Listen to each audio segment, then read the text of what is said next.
Today we are going to study the topic multiplication of matrices. हमने पिछली class में addition and subtraction study किया है matrix का। आज हम लोग देखते हैं मैट्रिक्स में हम मल्टीप्लिकेशन कैसे करते हैं। तो उससे पहले एक क्वेश्चन देखिए, यहाँ पे एक हमें स्टेटमेंट गिवन है कि Ram and Shyam are two friends, they went to market to buy some fruits, Ram buy 2 kg apples and 3 kg oranges while Shyam buy 3 kg apples and 2 kg oranges. Find the value of total rupees spent by both of them if rate of apple is 50 rupees per kg and orange is 30 rupees per kg. हमें ये statement given है कि to friends हैं, वे market जाते हैं कुछ fruits खरीदने के लिए। तो हमें टोटल मनी फाइंड करनी है कि दोनों फ्रेंड्स ने कितने रुपीस खर्च किए इंडिविजुअली, दोनों का अलग अलग। तो जब हम जनरली फाइंड करेंगे तो हम कैसे करते हैं इसे, अगर हम राम का फाइंड करें तो राम ने 2 kg एप्पल्स बाई किए हैं और 1 kg एप्पल का रेट 50 रुपीस है। तो टोटल हम फाइंड करेंगे तो हमें 2 × 50 करना पड़ेगा। ऐसे ही अगर हम शाम उसके लिए ऑरेंज का निकालें तो उसने 3 kg ऑरेंज बाई किया है और 1 kg ऑरेंज का रेट 30 है। तो total rupees spend by Ram is equal to 2 × 50 plus 3 × 30। यहाँ से हमें मिल जाएगा 100 plus 90 that is equal to 190। ठीक है, तो राम ने 190 रुपीज खर्च किए। अब यही चीज़ें अगर हम शाम के लिए करते हैं तो यहाँ से ये चीज़ हमें मिल जाएगी 3 × 50 क्योंकि उसने 3 kg एप्पल्स बाई किए हैं प्लस 2 × 30। तो यहाँ से ये हमें मिल गया 150 plus 60 that is equal to 210। तो ये राम के द्वारा टोटल खर्च किए गए रुपीस हैं एंड ये श्याम के द्वारा खर्च किए गए। ये जनरली अगर हम करना चाहें तो हम जनरली इसे मल्टीप्लाई करेंगे और दोनों रुपीस का एडिशन कर देंगे तो हमें टोटल रुपीस मिल जाएगा। पर अगर हम इसे दूसरे तरीके से लिखते हैं तो हम इसे लिख सकते हैं, देखिए यहाँ पे हम लोग लिखते हैं कि दोनों का डाटा कि किसने क्या खरीदा। तो अगर हम रोज पे दोनों पर्सन ले लेते हैं, राम एंड श्याम, और यहाँ पे हम लोग ले लेते हैं फ्रूट्स, यहाँ पे हम लेते हैं एप्पल्स और यहाँ पे हम ले लेते हैं ऑरेंज। ठीक है, तो राम के द्वारा खरीदी गई क्वांटिटी हम यहाँ पे मेंशन करेंगे और श्याम के द्वारा खरीदी गई क्वांटिटी यहाँ पे मेंशन करेंगे। तो राम के लिए हमें ये मिलता है 2 and 3 और श्याम के लिए 3 and 2। ठीक है, अब यहाँ पे हम लिखते हैं उनके द्वारा खर्च किए गए रुपीस, या हम कहें यहाँ पे हम लिखेंगे कि एप्पल एंड ऑरेंज का रेट क्या है। तो एप्पल एंड ऑरेंज के रेट हम लिखते हैं यहाँ पे, तो ये हमें मिल जाएगा 50 and 30। अब इसके इक्वल पे हमें मिलते हैं इनके रेट। तो टोटल खर्च किए गए रुपीस हमें यहाँ से मिल रहे हैं 190 and 210। अब देखिए ये स्टेटमेंट, ये पूरा डाटा जो यहाँ पे गिवन है उसे हमने एक लाइन में ऐसे रिप्रेजेंट कर दिया मैट्रिक्स के फॉर्म में। अब यही चीजें हमें एक्सप्लेन करनी है। तो यहाँ पे 190 मिल रहा है, इन दोनों के मल्टीप्लाई से ही हमें 190 मिल रहा है। तो वो हमें कैसे मिलेगा, तो वो देखिए यहाँ पे हमने लिखा था 2 × 50 प्लस 3 × 30। यही चीज हमें यहाँ पे भी मिलनी चाहिए। यहाँ पे हमें मिलना चाहिए 2 × 50 प्लस 3 × 30, तभी हम दो मैट्रिक्स को इक्वलिटी प्रूफ करेंगे और 190 के इक्वल वैल्यूज ला पाएंगे। वैसे ही यहाँ पे हमें मिल जाएगा 3 × 50 प्लस 2 × 30। तो ये जनरल ये रिप्रेजेंटेशन जो हम यहाँ पे कर रहे हैं वो इस फॉर्म में, जब हम किसी भी मल्टीप्लाई को रिप्रेजेंट करेंगे तो इस फॉर्म को हम मैट्रिक्स का फॉर्म बोलते हैं। और इसके लिए मल्टीप्लाई करने के लिए देखिए यहाँ पे जो हमें डाटा मिल रहा है इसे हम अगर सिंपल दो मैट्रिक्स देखें और इसी को हम एक्सप्लेन करना चाहें तो उसे हम कैसे एक्सप्लेन करेंगे। तो देखिए अगर यहाँ पे का हम फर्स्ट रो देखें और यहाँ पे का कॉलम देखें तो first row and first column को मल्टीप्लाई करना है। अगर और कॉलम्स हैं तो हमें फिर फर्स्ट रो के साथ ही दूसरे कॉलम को लेना है, ऐसे करते हुए उसका मल्टीप्लाई करना है। तो यही चीजें हुई हैं फर्स्ट रो के फर्स्ट एलिमेंट का, यहाँ पे फर्स्ट कॉलम के फर्स्ट एलिमेंट के साथ मल्टीप्लाई किया गया है, प्लस फिर इसके सेकेंड एलिमेंट का यहाँ के सेकेंड एलिमेंट के साथ मल्टीप्लाई किया गया है। अगर इसमें दूसरे कॉलम होते तो हम यहाँ पे उससे रिप्रेजेंट करते, ठीक है। तो ये सिंपल जो हम मल्टीप्लाई कर रहे हैं इस फॉर्म में, अगर हम मैट्रिक्स के फॉर्म में रिप्रेजेंट करें और उसे मल्टीप्लाई करें तो हम उसे मैट्रिक्स मेथड का मल्टीप्लाई कहेंगे। और मैट्रिक्स मेथड से अगर हम मल्टीप्लाई करते हैं तो उसके लिए कुछ कंडीशंस हैं, वो देखते हैं। तो सबसे फर्स्ट कंडीशन है कि अगर कोई भी मैट्रिक्स यहाँ पे गिवन है, उसका जो भी यहाँ पे ऑर्डर है, सपोज इस मैट्रिक्स का अगर हम ऑर्डर ले लेते हैं m क्रॉस n और उसके साथ जो हम मैट्रिक्स का मल्टीप्लाई करेंगे उसका यहाँ पे ऑर्डर क्या होना चाहिए, तभी हम उसका मल्टीप्लाई कर सकेंगे। अगर यहाँ पे जो वैल्यू कॉलम की है, यहाँ पे n कॉलम को डिनोट कर रहा है, तो जिस नंबर का कॉलम यहाँ पे होगा, जितने नंबर ऑफ कॉलम्स होंगे उतने ही number of columns second matrix में रोज के होने चाहिए। तो हम यहाँ पे बोल सकते हैं कि इसका हमें क्या मिल जाएगा, नंबर ऑफ रोज की वैल्यू n मिल जाएगी, जो यहाँ पे नंबर ऑफ कॉलम्स की वैल्यू है। और यहाँ पे इसके लिए कोई बाउंडेशन नहीं है, कुछ भी यहाँ पे मिल सकता है, ठीक है। तो सबसे नेसेसरी कंडीशन ये है कि नंबर ऑफ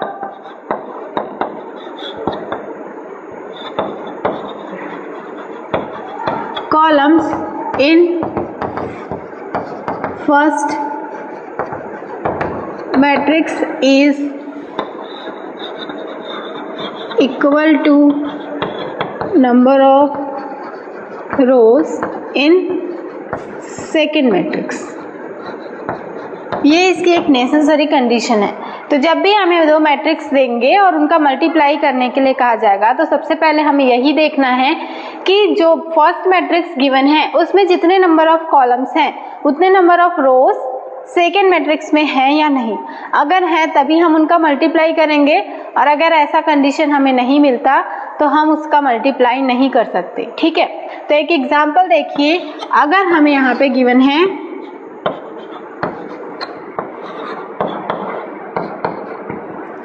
यहाँ पे देखिए ये मैट्रिक्स हमें मिल रहा है 2 क्रॉस 3 का, तो यहाँ पे नंबर ऑफ कॉलम्स हमें 3 मिल रहे हैं। तो जो हम मैट्रिक्स लेंगे इसके मल्टीप्लिकेशन पे, उसमें नंबर ऑफ रोज की वैल्यू 3 होनी चाहिए, तभी हम इसका मल्टीप्लाई कर सकेंगे। अब यहाँ पे मैंने नंबर ऑफ रोज 3 बनाए, तो जरूरी नहीं है कि हम यहाँ पे नंबर ऑफ कॉलम्स भी 3 ही बनाएं। अगर हम इसे इस फॉर्म का मैट्रिक्स ले ले 3 क्रॉस 2 का, तो भी ये राइट है। सबसे पहले हमें यही चेक करना है कि ये दोनों इक्वल है कि नहीं। अगर ये इक्वल है तो हम मल्टीप्लिकेशन करेंगे, अदरवाइज नहीं करेंगे, ठीक है। तो ये हो गया सिंपल एक नेसेसरी कंडीशन जो मैट्रिक्स के लिए हमें चाहिए।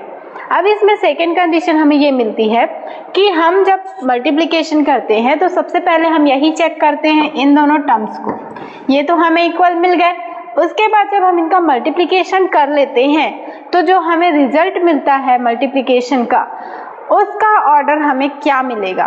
तो देखिए इनका हमने कंपेयर कर दिया, ये हमेशा इक्वल होंगे। फिर जो हमें रिजल्टेंट मैट्रिक्स मिलेगा उसका ऑर्डर हमें मिलेगा m क्रॉस p का। जो यहाँ पे बचे हुए मैट्रिक्स होते हैं, जो यहाँ पे बचे हुए वैल्यूज होते हैं रो n कॉलम की, वो वैल्यू हमें यहाँ पे रिजल्टेंट मैट्रिक्स की मिलती है, ठीक है। और मैट्रिक्स का मल्टीप्लाई हम हमेशा 2 मैट्रिक्स पे ही कर सकते हैं। अगर हमें 3 मैट्रिक्स देते हैं और उनका मल्टीप्लाई करने के लिए कहा जाता है तो हम पहले 2 मैट्रिक्स को लेके ही उनका मल्टीप्लाई करेंगे, उसके बाद जो रिजल्टेंट मिलेगा उसके साथ हम थर्ड मैट्रिक्स का मल्टीप्लाई करेंगे। हम डायरेक्टली तीनों मैट्रिक्स को मल्टीप्लाई नहीं कर सकते, जबकि हम एडिशन में एक साथ हमें जितने भी मैट्रिक्स दिए जाए सबको हम करस्पॉन्डिंग एलिमेंट को इक्वल करके ले सकते हैं। तो अगर हम एडिशन और मल्टीप्लिकेशन में थोड़ा सा डिफरेंस बताएं तो सबसे फर्स्ट डिफरेंस तो यही है कि मल्टीप्लिकेशन हमेशा हम 2 मैट्रिक्स को ही लेके करेंगे, ठीक है। और दूसरा डिफरेंस हम ये बता सकते हैं कि एडिशन के लिए सबसे नेसेसरी कंडीशन ये थी कि जो दो मैट्रिक्स गिवन होते हैं एडिशन करने के लिए या दो से अधिक मैट्रिक्स गिवन होते हैं तो सारे मैट्रिक्स के ऑर्डर एक समान होने चाहिए, बट यहाँ पे मल्टीप्लिकेशन के लिए वो टर्म्स लागू नहीं होते। मल्टीप्लिकेशन के लिए ये नेसेसरी कंडीशन है कि फर्स्ट मैट्रिक्स के कॉलम्स के नंबर के इक्वल में सेकेंड मैट्रिक्स में रोज होने चाहिए। तो ये दो कंडीशंस आप लोग याद रखिएगा। तो इसका एक एग्जांपल देखते हैं।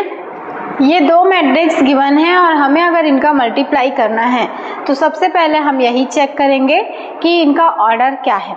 तो यहाँ पे देखिए इस मैट्रिक्स का ऑर्डर हमें 2 क्रॉस 3 का मिल रहा है और इस मैट्रिक्स का ऑर्डर हमें 3 क्रॉस 3 का मिल रहा है। तो सबसे पहले हमें यही देखना है कि इसमें नंबर ऑफ कॉलम्स के इक्वल यहाँ पे नंबर ऑफ रोज है कि नहीं। तो इसमें दोनों इक्वल हैं तो हम इनका मल्टीप्लिकेशन कर सकते हैं। अब मल्टीप्लिकेशन कैसे करते हैं वो देखिए। तो मल्टीप्लिकेशन करने के लिए मैंने आपको बताया कि सबसे पहले हमें फर्स्ट रो को देखना है फर्स्ट मैट्रिक्स का, और जो सेकेंड मैट्रिक्स है उसके हमें फर्स्ट कॉलम को लेना है, ठीक है। अब उसके बाद इनके करस्पॉन्डिंग एलिमेंट्स का मल्टीप्लाई करना है। तो इसका फर्स्ट एलिमेंट और यहाँ पे का फर्स्ट एलिमेंट, तो ये हमें मिल जाएगा 1 into 3। फिर इसका सेकेंड एलिमेंट, इसका सेकेंड एलिमेंट, तो ये हमें मिल जाएगा 2 into 1 और यहाँ पे 3 into 0, ये हमें मिल गया। और ये जितने भी टर्म्स मिलेंगे इन्हें हमें ऐड करना है, ठीक है। उसके बाद फर्स्ट मैट्रिक्स का ही हमें करना है सेकेंड कॉलम्स के साथ, फर्स्ट जो रो का एलिमेंट है उसे हमें सेकेंड कॉलम के साथ करना है। तो जो वैल्यू हमें मिलेगी वो सेकेंड प्लेस पे मिलेगी। तो यहाँ से हमें मिल जाएगा 1 into 6 plus 2 into 2 plus 3 into 1, ठीक है। उसके बाद इसे हमें करना है इसके साथ, तो यहाँ से ये हमें थर्ड पे मिल जाएगा। तो ये हमें मिलेगा 1 into 8 plus 2 into 1 plus 3 into 9, 2 into 3 plus 3 into 9। Actually ये यहाँ पे थर्ड प्लेस पे मिलेगा, यहाँ पे प्लेस नहीं है तो मैंने यहाँ पे इसको ऐसा लिखा है। अब उसके बाद हमें सेकेंड रो का करना है। सेकेंड रो का हमें सेम करना है, सबसे पहले इसके फर्स्ट कॉलम के साथ, फिर सेकेंड कॉलम के साथ, फिर थर्ड कॉलम के साथ। तो यहाँ से ये हमें मिलेगा 4 into 3 plus 5 into 1 plus 6 into 0, और यहाँ पे हमें एलिमेंट मिल जाएंगे 4 into 6 plus 5 into 2 plus 6 into 1, ठीक है। अब हम इसे का थर्ड कॉलम के साथ करेंगे तो ये हमें मिलेगा 4 into 8 plus 5 into 3 plus 6 into 9। ये हमें दो मैट्रिक्स मिल गए, ये हमें मिल गया। अब हम इसे लिखते हैं सॉल्व करके। तो ये हमें मिल जाएगा 1 into 3 is 3, 2 into 1 is 2 and 3 into 0 is 0। यहाँ से हमें मिल गया 3 प्लस 2, ओके। इसे जब हम सॉल्व करेंगे तो ये हमें मिल जाएगा 3 into 4 is 12, 5 into 1 is 5 and 6 into 0 is 0। अब यहाँ पे देखिए 1 into 6 that is equal to 6 plus 2 into 2 is 4 plus 3 into 1 is equal to 3। ये इसके थर्ड प्लेस की वैल्यू है तो ये हमें मिल जाएगा 8 plus 6 plus 3 into 9 that is 27। अब सेकेंड रो को सॉल्व करते हैं तो ये हमें मिल जाएगा, ये हम सॉल्व कर चुके हैं। अब 24 प्लस 10 प्लस 6, इसे सॉल्व करेंगे तो ये हमें मिल जाएगा 32 प्लस 15 प्लस 54, ओके। तो ये हमें मैट्रिक्स मिल गया। अब जब हम इसे पूरा सॉल्व करेंगे तो ये हमें मिल जाएगा 3 प्लस 2 is 5, 12 प्लस 5 is 7। इसको सॉल्व करेंगे तो हमें मिल जाएगा 13 इसे सॉल्व करेंगे तो ये हमें मिल जाएगा 40, इसको सॉल्व करेंगे तो ये हमें मिल जाएगा 41, इसको सॉल्व करेंगे तो ये हमें मिलेगा, ठीक है। तो ये हमें मिल गया रिजल्टेंट मैट्रिक्स, जो हमें 2 मैट्रिक्स गिवन थे उनका मल्टीप्लिकेशन। अब देखिए इसका अगर हम ऑर्डर डिफाइन करेंगे तो ये हमें मिल रहा है 2 क्रॉस 3 का। अब यहाँ पे देखिए हमें फर्स्ट मैट्रिक्स गिवन था, उसका ऑर्डर था 2 क्रॉस 3, सेकेंड मैट्रिक्स गिवन था जिसका ऑर्डर था 3 क्रॉस 3। तो इसे तो हमने कंपेयर कर दिया। अब इसे आप अगर हम इसे भूल जाए तो इसका हमें ऑर्डर दिख रहा है 2 इंटू 3, मतलब 2 क्रॉस 3। और यही मैंने आपको बताया था कि अगर हम 2 मैट्रिक्स का मल्टीप्लिकेशन करते हैं तो हम फर्स्ट मैट्रिक्स के कॉलम के इक्वल में सेकेंड मैट्रिक्स का रो लेते हैं, उसके बाद जो बच जाता है दैट इज फर्स्ट मैट्रिक्स का रो एंड सेकेंड मैट्रिक्स का कॉलम, उसके इक्वल यहाँ पे हमें उसका ऑर्डर मिलता है, ठीक है। जो रिजल्टेंट मल्टीप्लिकेशन होता है उसका ऑर्डर मिलता है। तो ये है सिंपल मल्टीप्लिकेशंस 2 मैट्रिक्स का हम कैसे करेंगे। उसके बाद हम इसके कुछ और क्वेश्चंस देखते हैं और मल्टीप्लिकेशन की प्रॉपर्टीज देखते हैं कि मल्टीप्लिकेशन किन किन प्रॉपर्टीज को फॉलो करता है। मल्टीप्लिकेशन की कुछ प्रॉपर्टीज देखते हैं तो उनमें फर्स्ट प्रॉपर्टी है कम्यूटेटिव। एडिशन में हमने देखा था कि एडिशन मैट्रिक्स का एडिशन कम्यूटेटिव प्रॉपर्टी को फॉलो करता है। अब हम देखते हैं यही प्रॉपर्टी मल्टीप्लिकेशन के लिए। तो अगर हम सिंपल नंबर देखें तो उनका जब हम मल्टीप्लिकेशन करेंगे तो नंबर्स का मल्टीप्लिकेशन कम्यूटेटिव प्रॉपर्टी को फॉलो करता है, क्योंकि अगर हम 3 इंटू 4 करें या इनका ऑर्डर बदल के 4 इंटू 3 करें तो हमें रिजल्ट सेम मिलेगा। बट मैट्रिक्स के कंडीशन पे ऐसा नहीं होता है, ठीक है। मैट्रिक्स 2 मैट्रिक्स का अगर हम मल्टीप्लिकेशन करते हैं ए और बी 2 मैट्रिक्स लेके तो हमें बी ए इक्वल इसके नहीं मिलता है, कई कंडीशंस पे इक्वल मिलता है। अब देखिए 2 मैट्रिक्स हमने लिया है ए एंड बी। अब अगर हम ए की वैल्यू देखें तो मैट्रिक्स ए की वैल्यू अगर हमें मिलती है 1 2 3 एंड 4 5 6, और यहीं पे अगर हम बी मैट्रिक्स को देखें तो बी मैट्रिक्स की वैल्यू हमें यहाँ पे ऐसे मिल रही है। अब देखिए इसका ऑर्डर हम लिखें तो इसका ऑर्डर हमें 2 क्रॉस 3 का मिल रहा है और यहाँ पे इसका ऑर्डर हमें 3 क्रॉस 3 का मिल रहा है। तो जो मल्टीप्लिकेशन के लिए कंडीशन चाहिए कि इसका नंबर ऑफ कॉलम्स और इसका नंबर ऑफ रोज इक्वल होने चाहिए, वो यहाँ पे हमें मिल गया। पर जब हम इसका मल्टीप्लाई करेंगे तो जब हम ए बी फाइंड करेंगे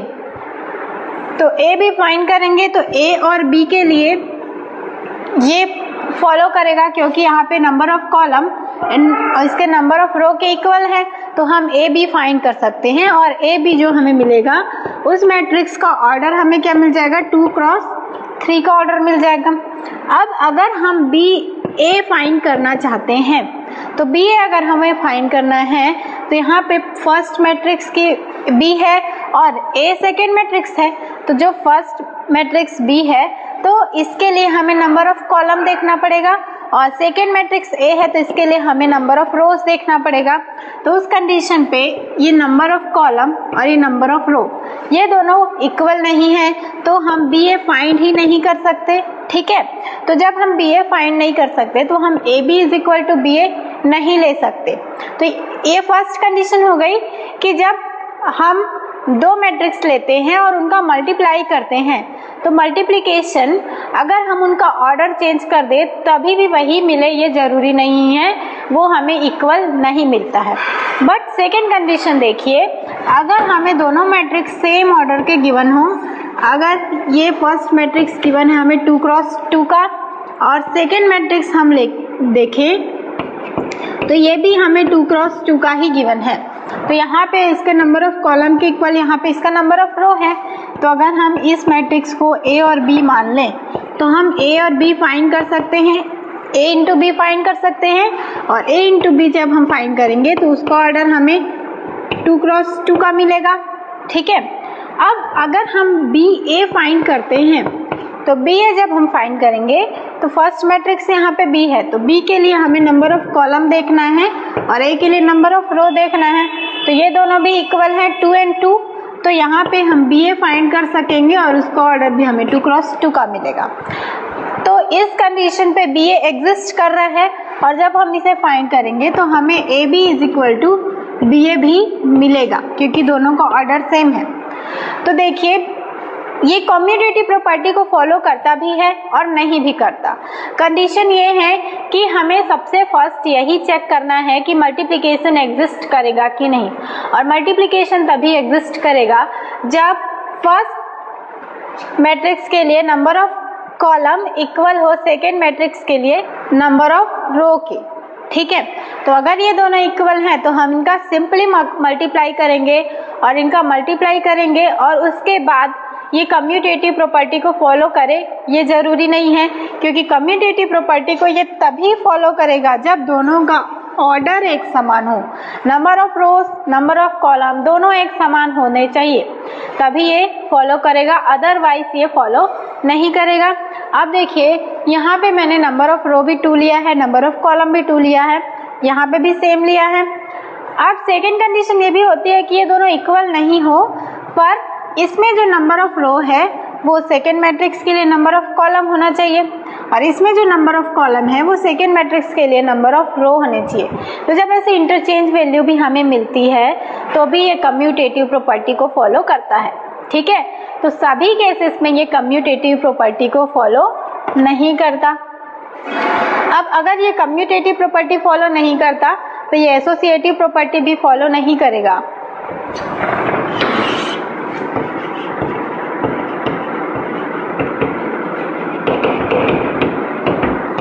क्योंकि एसोसिएटिव प्रॉपर्टी के लिए भी हमें 2 मैट्रिक्स का मल्टीप्लाई करना पड़ेगा, फिर इनके रिजल्ट को थर्ड मैट्रिक्स से मल्टीप्लाई करना पड़ेगा, और सेकेंड केस में हमें इन 2 मैट्रिक्स को पहले लेना है फिर इनके रिजल्ट के साथ एक करना है।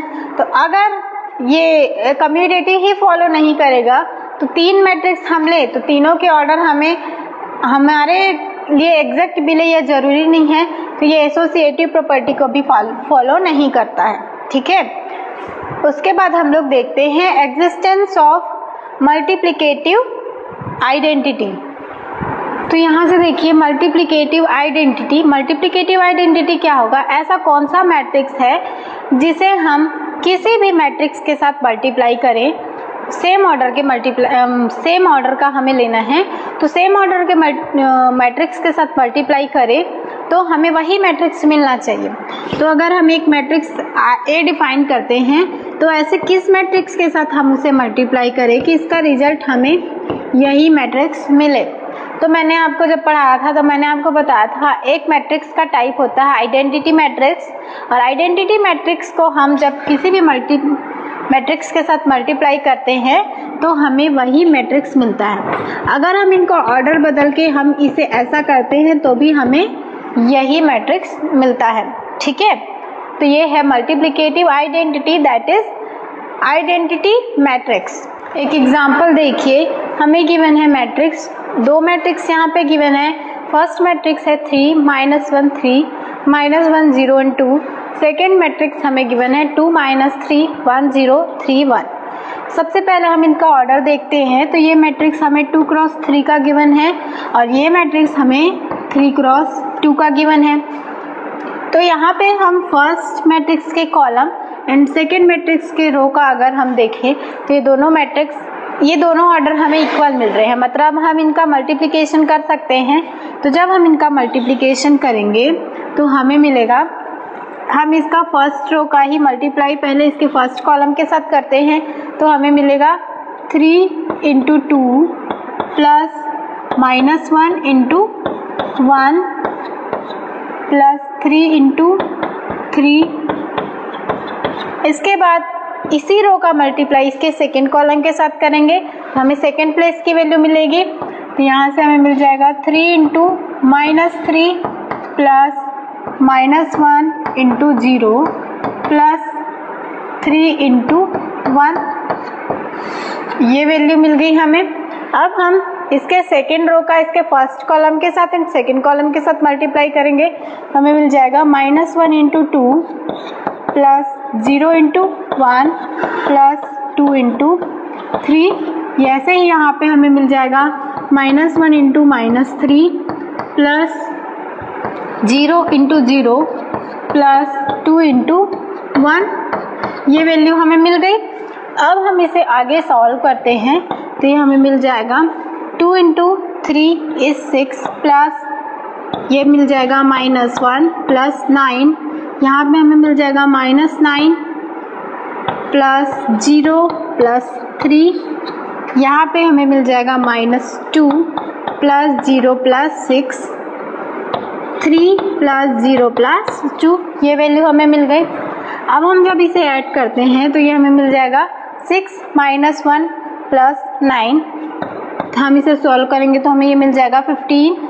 जब हम इसे सॉल्व करेंगे तो ये हमें मिल जाएगा -6, और जब हम इसे सॉल्व करेंगे तो ये हमें मिल जाएगा 4, और यहाँ से हमें मिल गया 5। तो जब हम इन दो मैट्रिक्स का मल्टीप्लाई करते हैं तो हमें मिल गया 15 -6 4 एंड 2। ये मैट्रिक्स हमें मिल रहा है 2 क्रॉस 2 का मैट्रिक्स, क्योंकि यहाँ पे देखिए इसका रो एंड यहाँ पे इसका कॉलम दोनों 2 मिल रहे हैं, तो जो हमें रिजल्ट मिलेगा वो हमें 2 क्रॉस 2 का ही मिलना चाहिए। अब देखिए अगर हम इनका ऑर्डर बदल दें और हमें इस फॉर्म में ले लें कि हम इसको ऐसे लिख लें और इस मैट्रिक्स को हम इसके बाद पे ले लेते हैं 3 -1 3 -1 0 एंड 2, तो इसके लिए इसका ऑर्डर हमें मिल गया 3 क्रॉस 2 और यहाँ पे इसका ऑर्डर हमें मिल गया 2 क्रॉस 3। अब इसके लिए नंबर ऑफ कॉलम्स और इसके लिए नंबर ऑफ रोज यहाँ पे भी ये इक्वल है, तो जब हम इसे सॉल्व करेंगे तो हम इसका मल्टीप्लिकेशन एग्जिस्ट करा सकते हैं क्योंकि दोनों हमें सेम मिल गए। बट जब हम इसे सॉल्व करेंगे तो इसका जो रिजल्टेंट मैट्रिक्स मिलेगा यहाँ से देखिए वो हमें 3 क्रॉस 3 का मिलना चाहिए। ठीक है, रूल के हिसाब से यहाँ पे जो हमें मैट्रिक्स मिलेगा वो 3 क्रॉस 3 का मिलेगा। तो आप ही बताइए कि जब हम इसे इस फॉर्म पे ले रहे थे, अगर हम इस मैट्रिक्स को ए ले लें, इसे बी ले लें, तो जब हम इसे बी ए करते हैं तो दोनों मैट्रिक्स हमें दोनों का रिजल्टेंट इक्वल नहीं मिलता है। तो यहीं से हम प्रूव कर सकते हैं कि दो मैट्रिक्स का मल्टीप्लिकेशन कम्यूटेटिव प्रॉपर्टी को फॉलो नहीं करता है। ठीक है, नेक्स्ट क्वेश्चन देखिए, हमें गिवन है if a is equal to 3 - 2 4 - 2 and i is equal to I0 0 1। यहाँ पे ये एक आइडेंटिटी मैट्रिक्स गिवन है, i is equal to 1 0 0 and 1, ये एक आइडेंटिटी मैट्रिक्स है। Then find the value of k if condition हमें गिवन है a square is equal to ka - 2i। तो सबसे पहले हम यहाँ पे a और i की वैल्यू पुट करते हैं, तो जो यहाँ पे a स्क्वायर है हम इसे a इंटू ए भी लिख सकते हैं। ठीक है, तो यहाँ पे हम a की जब वैल्यू पुट करेंगे तो हमें ये मिल जाएगा 3 - 2 4 - 2 और यहाँ से ये हमें मिल जाएगा, फिर से हम a इंटू ए लिखे हैं इसलिए हम a की वैल्यू 2 टाइम पुट कर रहे हैं is equal to k multiplication with a, तो हम फिर से a की वैल्यू लेते हैं। अब उसके बाद हमें मिल रहा है 2 इंटू आई, तो i की वैल्यू हम यहाँ से पुट करते हैं तो हमें इस फॉर्म का मैट्रिक्स मिल गया। अब हम इसे डायरेक्टली हम इसका मल्टीप्लिकेशन करेंगे, तो जब हम इसका मल्टीप्लिकेशन करेंगे तो इसके फर्स्ट रो का पहले इसके फर्स्ट कॉलम के साथ, तो ये हमें मिल जाएगा 3 into 3 which is equal to 9 plus -2 into 4, तो ये हमें मिल जाएगा -8। फिर इसके फर्स्ट रो के इसके सेकेंड कॉलम के साथ करेंगे तो ये 3 into -2 is equal to -6, then -2 into -2 ये हमें मिल जाएगा 4। फिर इसके सेकेंड रो का हम करेंगे तो 4 into 3 that is 12 and -2 into 4 is -8, तो यहाँ पे ये -8 मिल रहा है और हमें इन दोनों का सम करना है। फिर 4 into -2 is -8 and -2 into -2 is 4, ये हमें मिल गया। इसके बाद यहाँ पे k एक स्केलर है, हम इसका मल्टीप्लाई करेंगे तो सारे एलिमेंट्स के साथ इसका मल्टीप्लाई होगा, तो ये हमें कुछ इस फॉर्म पे मिल जाएगा। ठीक है, उसके बाद 2 यहाँ पे एक स्केलर के रूप में है, उसका मल्टीप्लाई करते हैं तो ये हमें ऐसा मैट्रिक्स मिल गया। ठीक है, अब उसके बाद हम इसे सॉल्व करते हैं तो ये हमें मिल जाएगा 9 minus 8 is equal to 1. 6 minus 6 plus 4 is minus 2. Then 12 minus 8 is equal to 4. Minus 8 plus 4 is equal to minus 4. ये वैल्यू हमें मिल गई। अब यहाँ पे दो मैट्रिक्स का सब्सट्रैक्शन है तो हम डायरेक्टली इसे सब्सट्रैक्ट करते हैं, तो ये हमें मिल जाएगा 3k minus 2. Minus 2k minus 0 is minus 2k. Then 4k और यहाँ से हमें मिल जाएगा माइनस 2k माइनस 2. ये मिल गया। अब ये दो मैट्रिक्स इक्वल हैं तो हम इसके करस्पॉन्डिंग एलिमेंट्स को इक्वल कर सकते हैं। अब यहाँ पे हम किसी भी एलिमेंट को इक्वल करके इन k की वैल्यू फाइंड कर लेते हैं। तो हम सबसे सिंपल लेते हैं, सपोज अगर हम इसे लेते हैं तो यहाँ से ये हमें मिल जाएगा 4 इज इक्वल टू 4k. तो यहाँ से k की वैल्यू हमें मिल गई 1. ओके, हम चाहें तो हम इसे भी इक्वल कर सकते हैं। तो अगर हम इसे इक्वल करेंगे तो ये हमें ऐसा मिल जाएगा 1 is equal to 3k plus 2. जब हम इसे सॉल्व करेंगे तो ये हमें मिल जाएगा, इसे हम इधर ट्रांसफ़र करेंगे, यहाँ से भी हमें k की वैल्यू 1 मिलेगी। तो हम किसी भी एलिमेंट को इक्वल करके यहाँ से k की वैल्यू फाइंड कर सकते हैं। ठीक है, तो k की वैल्यू हमें मिल गई 1. ओके, नेक्स्ट क्वेश्चन देखिए, हमें गिवन है if f of x is equal to cos x minus sine x 0, sine x cos x 0, 0, 0, 1. ये एक मैट्रिक्स हमें गिवन है। मैंने आपको बताया था कि मैट्रिक्स के अंदर हम ट्रिग्नोमेट्रिक फंक्शन को भी ले सकते हैं। ये उसी टाइप के फंक्शन का एग्जाम्पल है।